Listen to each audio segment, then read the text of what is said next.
Équation différentielle, maîtriser les types classiques. Le document est disponible chez le Zojuste, la zone des sciences. Tous les autres documents également concernant les autres domaines. Vente d'articles scolaires, impression de cours, etc. Abonnez-vous à la chaîne, activez la cloche de notification pour ne manquer aucun de nos contenus vidéo et likez. À très bientôt. Dans cette vidéo, nous allons apprendre à résoudre les équations différentielles homogènes.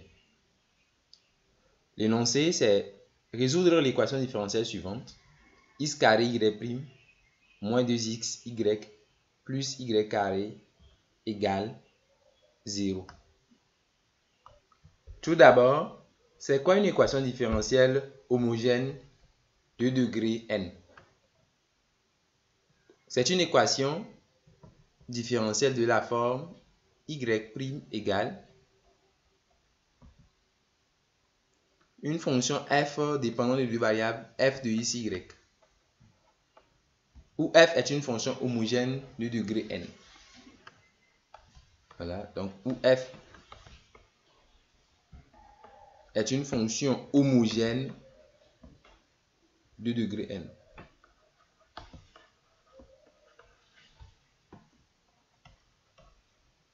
Donc, qu'appelle-t-on fonction homogène de degré n? La question se pose tout naturellement. Donc, une fonction homogène de degré n, c'est une fonction qui vérifie cette propriété. Quel que soit le réel t,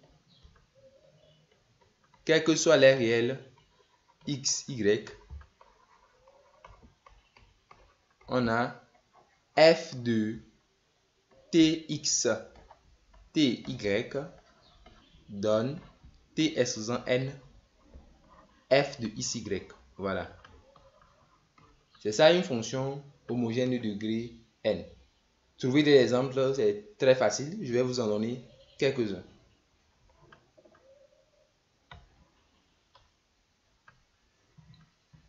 Si nous prenons la fonction polynôme définie par f de xy égale x multiplié par y, un exemple très simple, vous verrez que c'est une fonction homogène. Pourquoi cela? On pourra vérifier que quand on évalue f de tx, ty, cela donne quoi? Tx multiplié par ty, ce qui est donc égal à t au carré multiplié par xy, soit t au carré fois la fonction f de xy. Vous voyez donc EF est une fonction homogène de degré 2. Je vais encore donner un exemple. Si je prends la fonction définie par g de xy égale, nous allons prendre ici xy divisé par x au carré plus y au carré. Vous voyez que quand on évalue g de tx, ty, cela nous donne, donc au numérateur, on a tx multiplié par ty, ce qui donne t au carré fois xy. Au dénominateur, on aura t carré x carré plus t carré y carré. Et en mettant t carré en facteur, nous obtenons t carré facteur de x au carré plus quoi? Y au carré. Donc quand vous simplifiez les t carrés, vous tombez sur quoi? Xy au numérateur. Et au dénominateur, vous avez x au carré plus y au carré. Vous voyez donc que g de tx, ty donne alors g de quoi? Xy.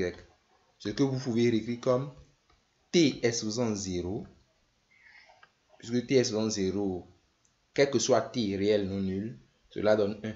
Donc, t exposant 0, g de xy. Vous voyez donc qu'on pourra dire que g est une fonction homogène de degré n égale à combien? N égale à 0. F, c'était une fonction homogène de degré n égale à 2. Je viens donc de vous montrer deux exemples concernant les fonctions homogènes. Le premier exemple, f, qui est une fonction homogène de degré n égale à 2. Et le second exemple, une fonction g, fonction homogène de degré n égale à 0. Ce qui va nous intéresser ici, c'est les fonctions homogènes de degré 0. Dans notre exposé, bien dans cette vidéo, ce qui va nous intéresser, ce sont les fonctions homogènes de degré 0. Donc, des exemples comme ceci, ce sont ces exemples-là qui vont nous intéresser. Sinon, en toute rigueur, les équations que nous sommes en train d'étudier, ce sont les équations différentielles homogènes de degré n. Voilà. Mais quand n est égal à 0, on dit tout simplement équation différentielle homogène. On ne va pas dire équation différentielle homogène de degré 0. Voilà. C'est qu'on dit tout simplement équation différentielle homogène pour dire que le degré de l'équation, c'est 0. Voilà.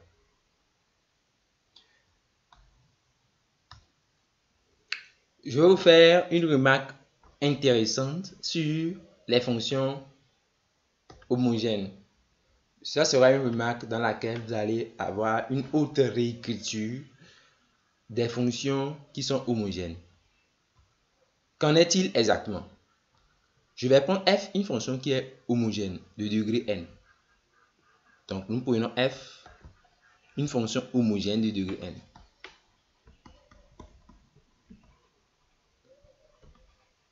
De degré n, voilà.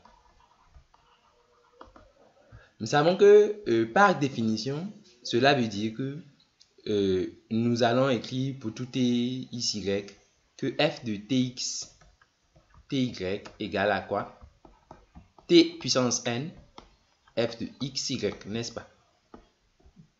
Voilà, donc, quel que soit t, x, y, des nombres réels. Nous avons ça, a priori. Je vous fais la remarque que quand nous prenons f de x, y, nous allons le écrire comme étant f de donc x, on peut le voir comme x multiplié par 1. Donc c'est une façon de voir x comme étant x multiplié par 1. Vous pouvez voir y comme étant x multiplié par y sur x. Bien évidemment, je travaille pour x différent de 0. Maintenant, je vais poser x égale à t. X égale à t. Donc, c'est-à-dire, il faut regarder cela comme f de donc t, et il y a t également. On va mettre en exact correctement afin que vous puissiez voir ce dont il s'agit. Donc ici, t, ce que j'appelle t, ce n'est autre que x. Voilà, donc t multiplié par 1. Et ici, t multiplié par quoi? Y sur x. Donc si on se sert de la définition, comme quoi t doit sortir en étant élevé à la puissance n, donc on aura quelle égalité alors? On aura l'égalité donc t puissance n, f de quoi? Il va rester f de 1 et y sur x. Rappelons que ce que j'ai appelé t, c'est quoi? C'est x, c'est x qui est t. Donc nous voyons finalement que on a l'écriture f de xy égale t puissance n, ce qui devient quoi? Comme t c'est x, ça devient x puissance n, f de 1 y sur x. Voilà qui est intéressant. En gros, nous venons de voir que les fonctions homogènes de degré n se réécrivent comme étant f de x, y égale à x puissance n fois une certaine fonction, donc f de 1 y sur x, c'est une fonction de y sur x, on peut le voir comme une fonction g de y sur x. Donc les fonctions homogènes, voilà, de degré n se réécrivent de cette forme. C'est une écriture très intéressante puisque elle va nous aider dans la résolution des équations différentielles homogènes. Donc dans le cas n égale à 0, dans le cas, puisque je vous avais dit que c'est ce cas qui nous intéressait, donc le cas n égale à 0, cette écriture donne f de x, y égale à quoi? X égale 0 qui est 1, dans le cas x différent de 0. Donc, ça va donner donc une fonction g de y sur x. Autrement dit, toute fonction homogène de degré 0 peut s'écrire comme une fonction de y sur x.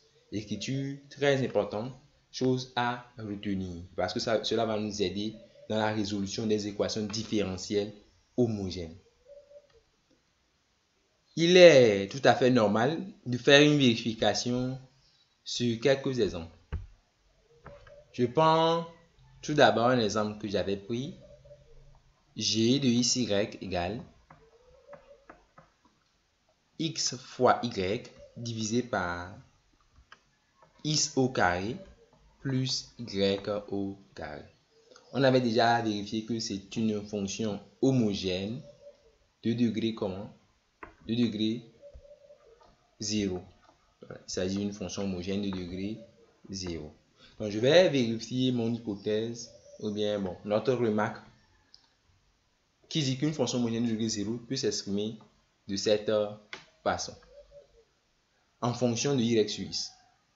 Et ici, on peut facilement le remarquer. Donc, pour cela, nous allons faire une mise en facteur au dénominateur. Nous allons mettre en facteur x au carré, ce qui va donner 1 plus quoi? Y carré divisé par x carré. Je travaille bien sûr pour x différent de 0.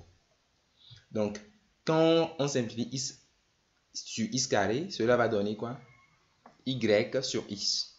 Donc, on aura y divisé par x, facteur de 1 plus y carré divisé par x carré. Chose que l'on peut écrire comme étant y sur x qui est divisé par quoi? Qui est divisé par 1 plus y sur x, le tout au carré.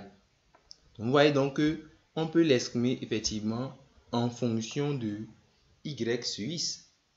Voyez-vous, g de xy est une fonction de y sur x. Donc, je vais l'écrire comme étant une fonction grand f de y sur x, où la fonction grand f, c'est la fonction définie par x associe x divisé par quoi? 1 plus x carré. Voyez-vous, donc on a fait la vérification sur un exemple. Je vais prendre encore un autre exemple afin de fixer vos idées. Donc on va prendre ici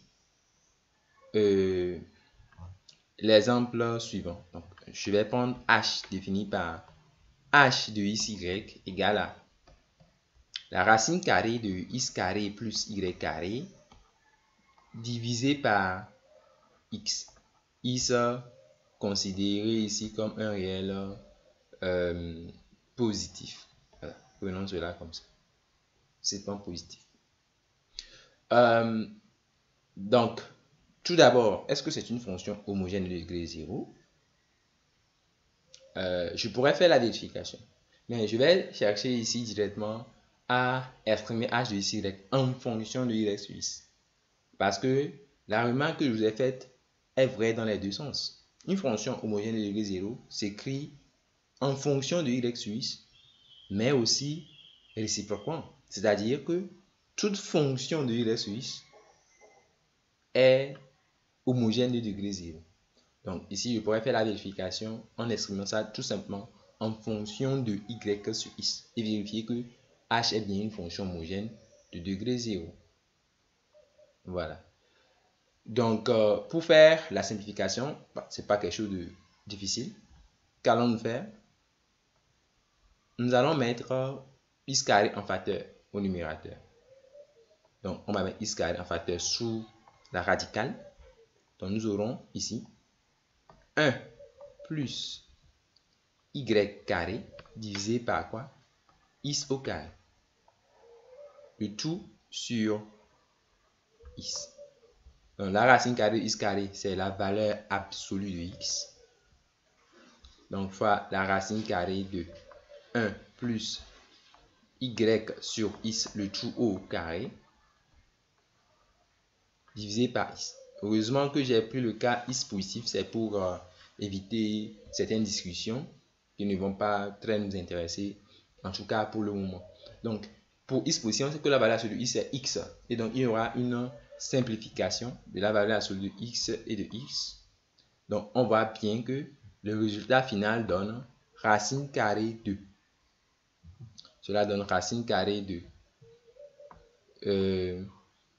1 plus y sur x au carré. Et c'est tout. Y sur x. Voilà que nous mettons en exergue. Le tout au carré. Donc, vous voyez que h de y, c'est aussi une fonction. Peut-être que vous allez noter grand G de y sur x. Voyez-vous? Donc, en gros, retenez que voilà, les fonctions homogènes de degré 0 s'expriment simplement en fonction de y sur x, comme fonction à une variable de y sur x. L'indéterminé étant y sur x en quelque sorte. Voilà.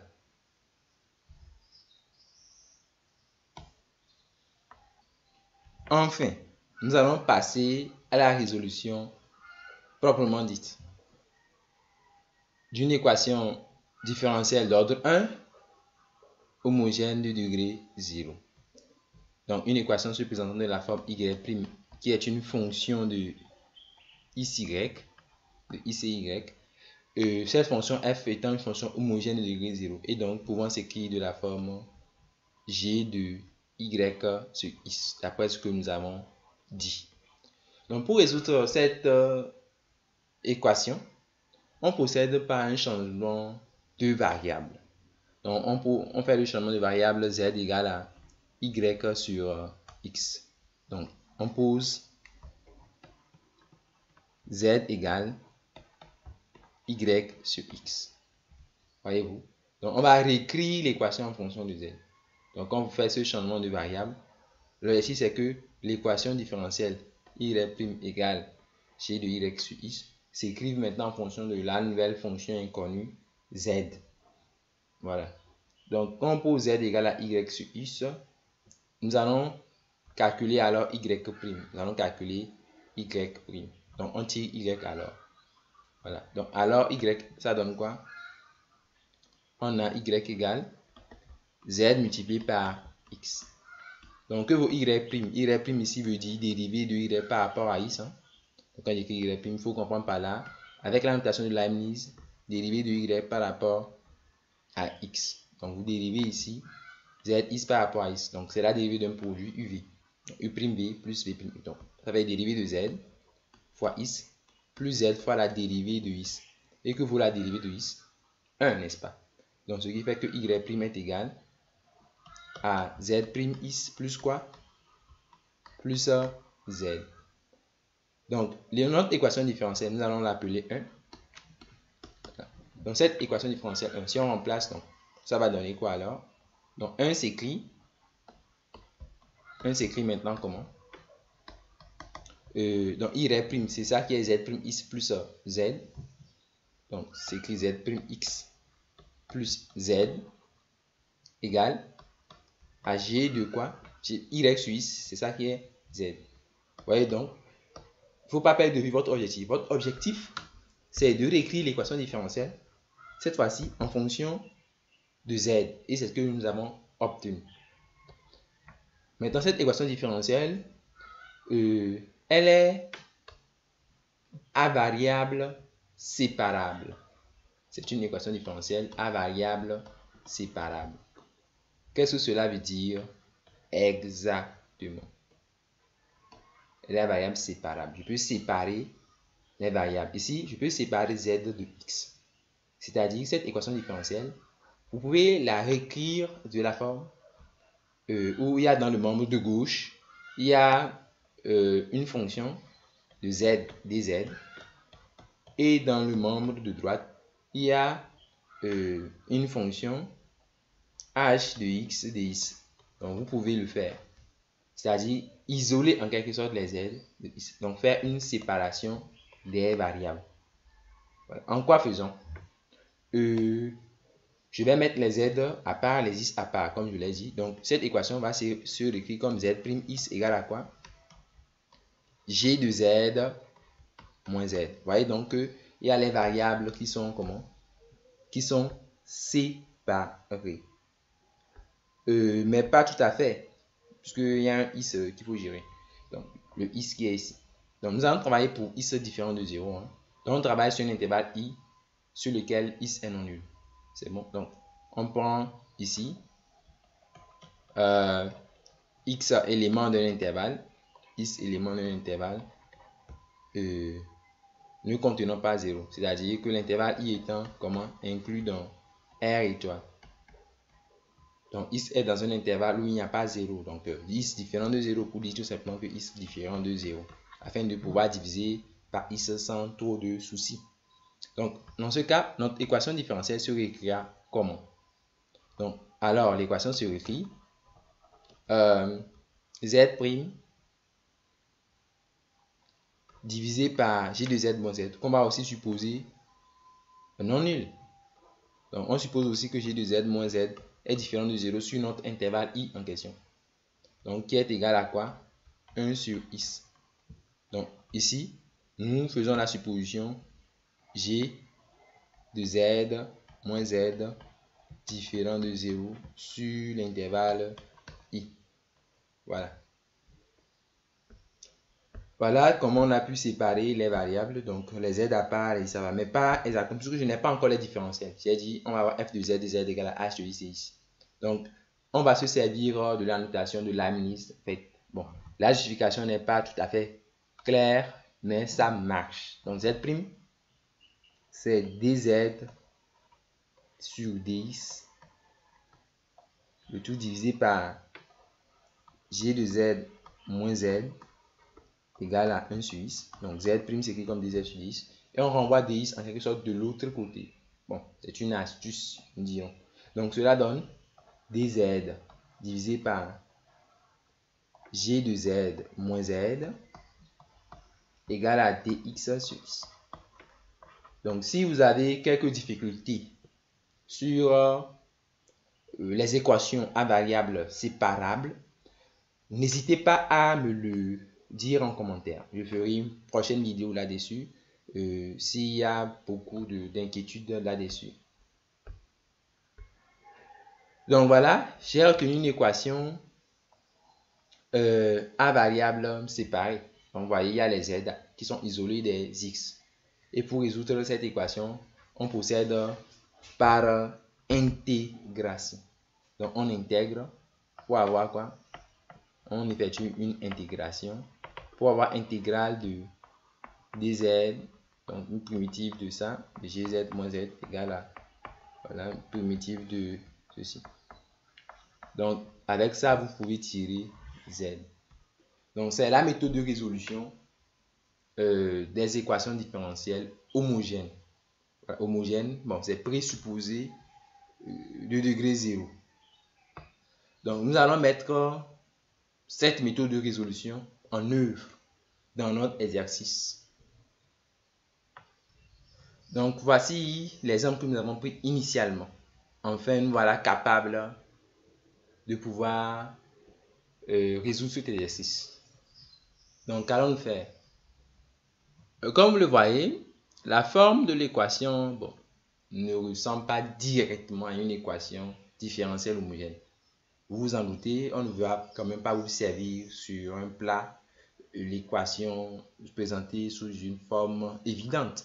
Voyez-vous, c'est à vous de faire des transformations et de remarquer que c'est une équation homogène. Voilà. Justement, c'est là la difficulté en fait dans la résolution des équations différentielles.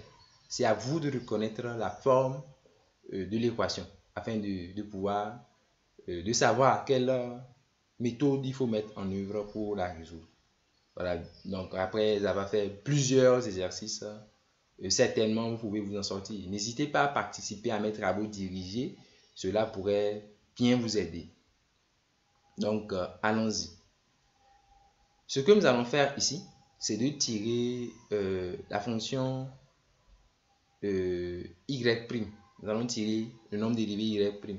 Voyez-vous? Parce que je vous ai expliqué que les équations homogènes s'écrivent de la forme y' égale à une fonction g de y sur x. Voyez-vous? Donc, il est tout à fait normal, naturel, de tirer y'. Donc, ça doit être un réflexe pour vous. Face à une équation différentielle homogène, vous pouvez penser à tirer y' pour voir si le second membre peut s'écrire en fonction de y sur x, ou bien si le second membre est une fonction homogène de degré 0. Donc, ce que je vais faire ici. Donc, je vais résoudre l'équation en y'. Donc, je vais tirer y' pour dire simplement. Donc, ici, vous voyez écrire que x carré y' est égal à quoi? Est égal à 2xy moins quoi? Y au carré.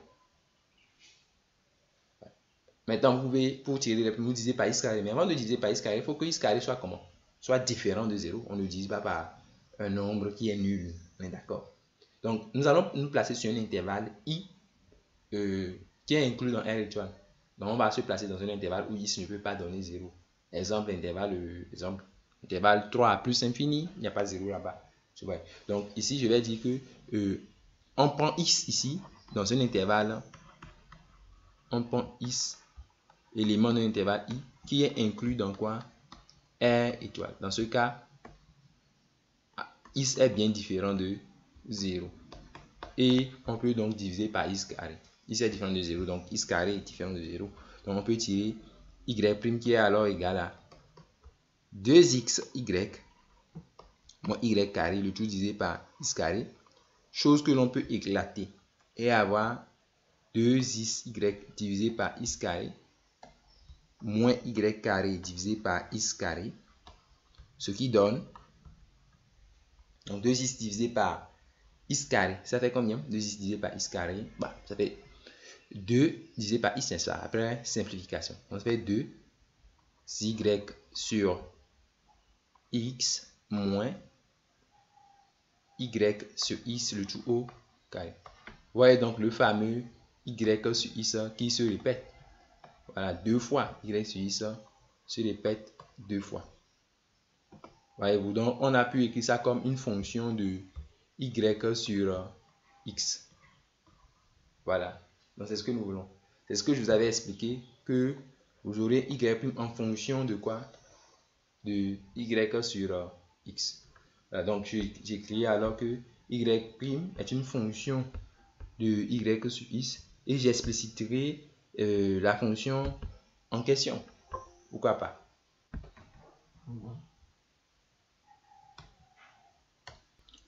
Voilà la fonction g en question.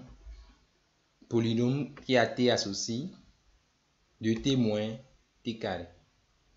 Donc on va se répéter dans la résolution. Donc ce que nous avons fait dans l'étape générale de résolution, nous allons le répéter ici.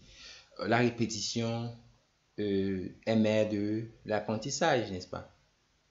Donc nous posons ici t égale à y sur x. Bon, je ne suis pas obligé d'utiliser la même lettre chaque fois. J'avais utilisé z, maintenant j'utilise t. Donc adaptez-vous.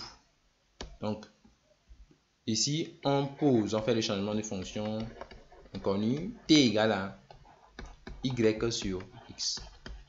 Voilà, donc rapidement on tire y qui doit être égal à quoi? T fois x, et on donne y' qui vaut donc t' x plus tx', x' étant égal à 1. Voilà, alors l'équation se réécrit comment? Notre équation différentielle. Équation différentielle que nous allons noter 1 s'écrit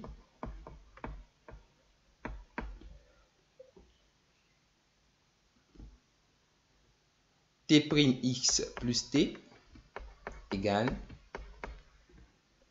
donc g de t, g de t qui vaut combien? Il vaut 2t moins t carré. Voilà, donc on sépare les variables, donc comme on l'avait fait, donc on doit faire, donc cela donne t' x égale à, donc on fait moins t, donc t là quand on va dans l'autre membre, ça fait moins t, donc 2t moins t ça fait t maintenant, t moins t carré. Voilà ce que nous pouvons écrire.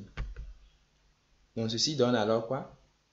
Donc on écrit t' comme, avec la notation de Leibniz, on écrit ça comme dérivée de t par rapport à x dt sur dx. Voilà. Donc égal à t moins t carré multiplié par 1 sur x. Donc 1 sur x fois t moins t carré. Voilà. Donc ce qui permet de donner dt divisé par, donc t moins t carré qu'on va supposer non nul sur l'intervalle i. Donc dt sur t moins t carré égale à dx sur x. Voilà. Donc je mets cela en parenthèse. Hein. Voilà. Donc on prend ici t moins t carré différent de quoi? Différent de 0 pour x éléments de quel intervalle? De l'intervalle i en question.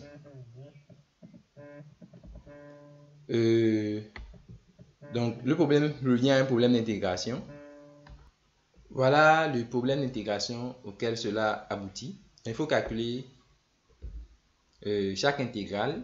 Donc bon, l'intégrale là, bon, c'est facile à calculer. Donc cela nous donne ln de valeur absolue de x, bon, à une constante près. Donc on va mettre ici ln de la valeur absolue de x plus une constante c élément de grand R.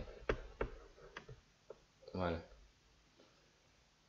Donc on va chercher a primitiver, voilà, 1 divisé par t facteur de 1 moins t qui est une fraction rationnelle, en mettant en œuvre les techniques d'intégration ou de primitivation des fractions rationnelles. Donc quand nous écrivons 1 sur t fois 1 moins t, voilà, nous pouvons le décomposer en fractions rationnelles plus simples. Donc on fait une décomposition en éléments simples, voilà, puisque c'est l'intégrale des fractions rationnelles.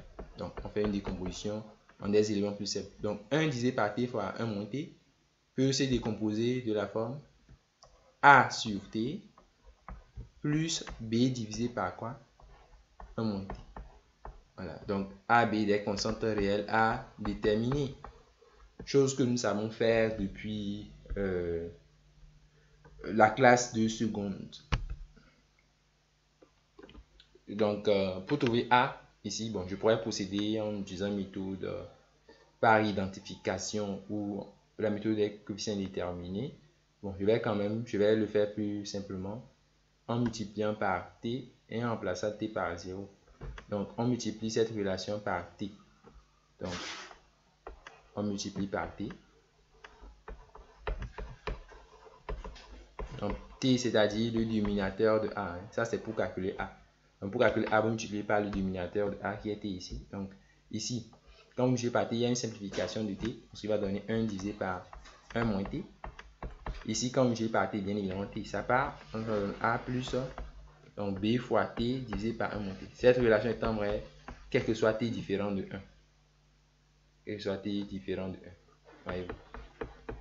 Quel que soit t différent de 1. Ce qui veut dire, c'est une relation universelle pour ce R privé de 1. Donc, vous pouvez remplacer t par n'importe quelle valeur. Donc, pour pouvoir trouver A facilement, on remplace t par quoi? Par 0 pour que cette expression parte. Quand on remplace t par 0, ce qui va vous permettre de tirer A. Donc, on remplace t par 0. Voilà, ce qui donne quoi? A égale donc 1 divisé par 1 moins 0, c'est-à-dire A égale à 1. Donc on fait la même chose pour trouver B. Donc pour trouver B, on doit multiplier la relation par quoi? Par le dénominateur de B. Hein.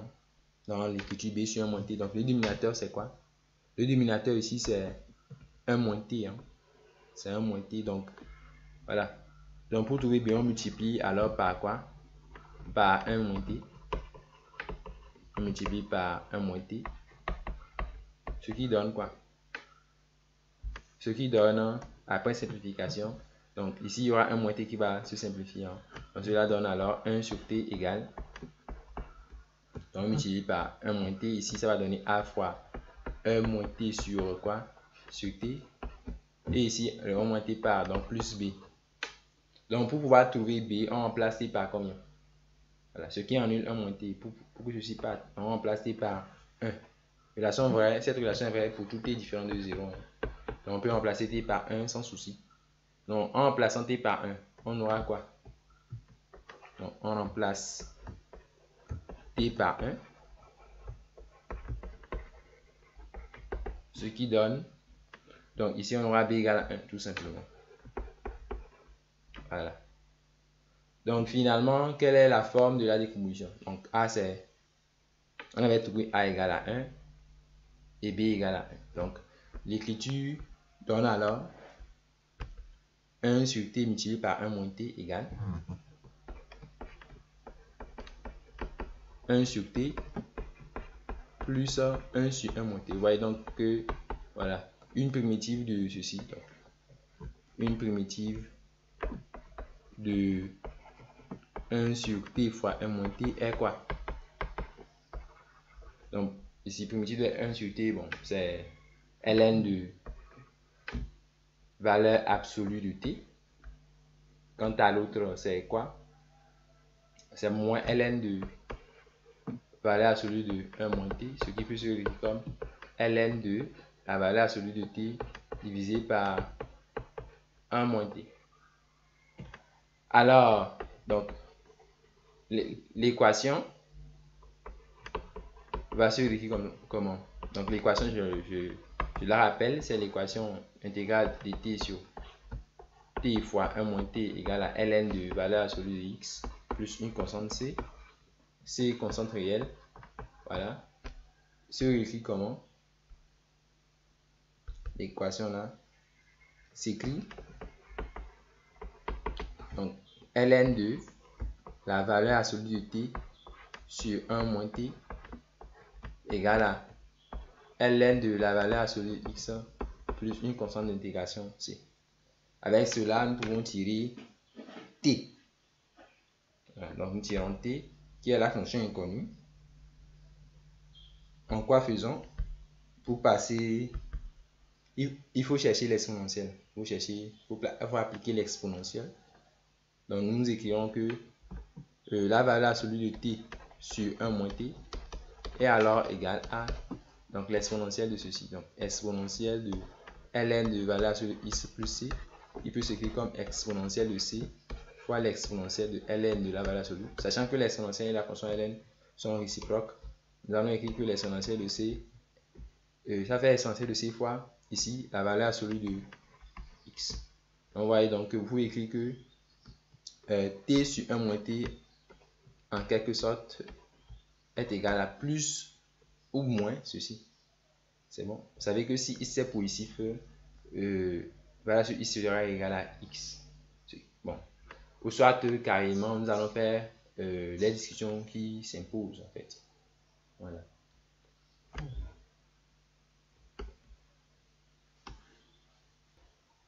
Rigoureusement, on fait des études de raccord de solutions, mais bon, cela dépasse le cadre de ma vidéo. Je vais leur essayer juste de trouver rapidement une solution qui marche. Donc, je vais pas trop appliquer la rigueur. Sinon, il faut faire des recherches sur les raccords de solutions au niveau des équations différentielles. Donc, continuons notre exposé. Donc, ici, nous écrivons que t sur 1 moins t sera égal à plus ou moins, donc plus ou moins exponentielle de c multiplié par quoi? Multiplié par x. Voilà, parce que voilà, x peut s'écrire comme plus ou moins x. Donc voilà, c'est ça. Donc plus ou moins exponentielle de c fois x. Bon, vous pouvez écrire ça tout simplement comme alpha, un alpha fois x. Donc il est de la forme alpha fois x. Voilà. Donc cela s'écrit comme alpha x, où alpha est une constante réelle. Voilà. Donc avec cela, nous pouvons tirer t. Donc en faisant bon, produit extrême égal à produit moyen, nous aurons t égal à quoi? Alpha x multiplié par 1 moins t. Voilà, donc on développe, ça fait alpha x moins alpha xt, chose qu'on balance en rendement pour avoir t plus alpha xt égale à alpha x. Donc, on a 1 plus alpha x, le tout multiplié par t, égale à alpha x. Ce qui va nous permettre de tirer t en divisant par 1 plus alpha x. Donc, on a t égale à quoi? Alpha x divisé par 1 plus alpha x. Donc, rappelons que ce n'est pas t qu'on cherche. Qu'est-ce qu'on cherche? T, c'est égal à quoi? Y divisé par x. Donc, ce qu'on peut écrire, c'est que y sur x, c'est ça qui donne en fait alpha x divisé par quoi? 1 plus alpha x. Soit y égale alpha x carré divisé par 1 plus alpha x. Alpha étant une constante réelle. Voilà donc la solution générale de notre équation différentielle. Donc, si vous avez des incompréhensions, n'hésitez pas